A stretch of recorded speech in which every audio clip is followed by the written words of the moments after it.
finding myself at a loss for words. Good morning. Welcome to day 17. Today we're going to be in Genesis 41 through 42 and then Matthew 12.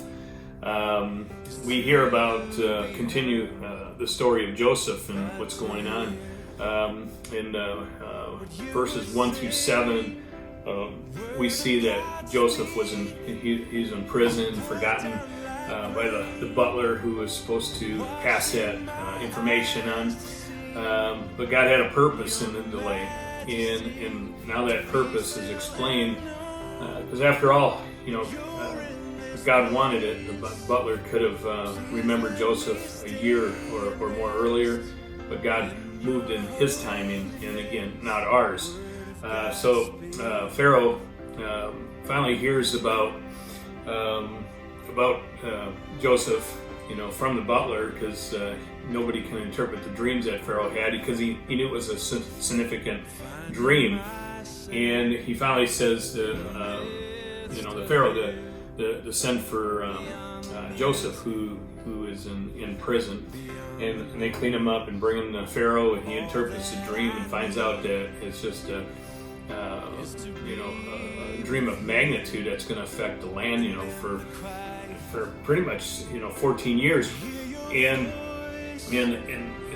after Joseph explains it, Pharaoh sees how great that Joseph is, and he brings him up into promotion of great authority in the land.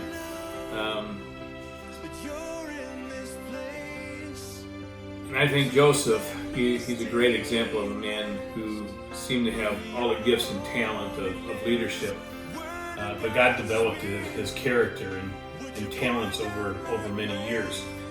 Gifts and talents may be impressive and immediate, but character, I believe, is what God looks at for us even to this day.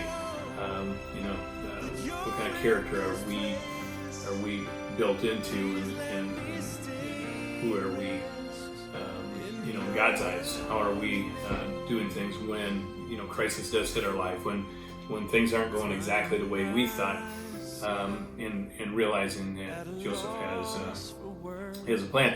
And then we see him in chapter 42. He gets confronted with his brothers, and he kind of plays games with them. He throws them in prison, he makes them go do this, and towards the end of the chapter, the brothers go back to Jacob and says, we need to bring our youngest brother to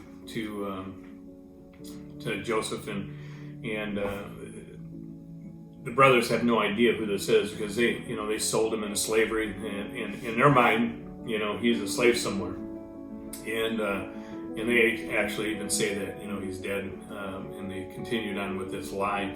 So we start seeing some things laid out as far as purpose for God, as far as what He has for us, and how things are designed for our good and for His purpose. So we have to look at every aspect of Joseph's life here. Is why is he going through the things he's going through? Because we know he's going to be in leadership and things, but we get to see that down the road. For Joseph, he was living this out. He's living in prison.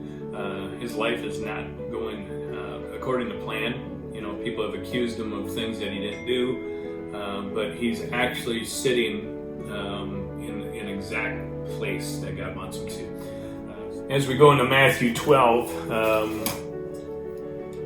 we see Jesus kind of going against the religious leaders, and they're calling him out for healing on the Sabbath, and they called the disciples out because they were in the fields picking grain and eating it. They said they were going against God's law, and Jesus rebukes that. And a lot of it was because a lot of these were man-made, legalistic kind of things, and even I think it's a warning even today. A lot of people put religious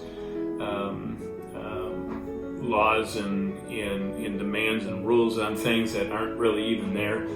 We saw that for years. A lot of churches, saying that you can't play cards and you can't dance and all that kind of stuff.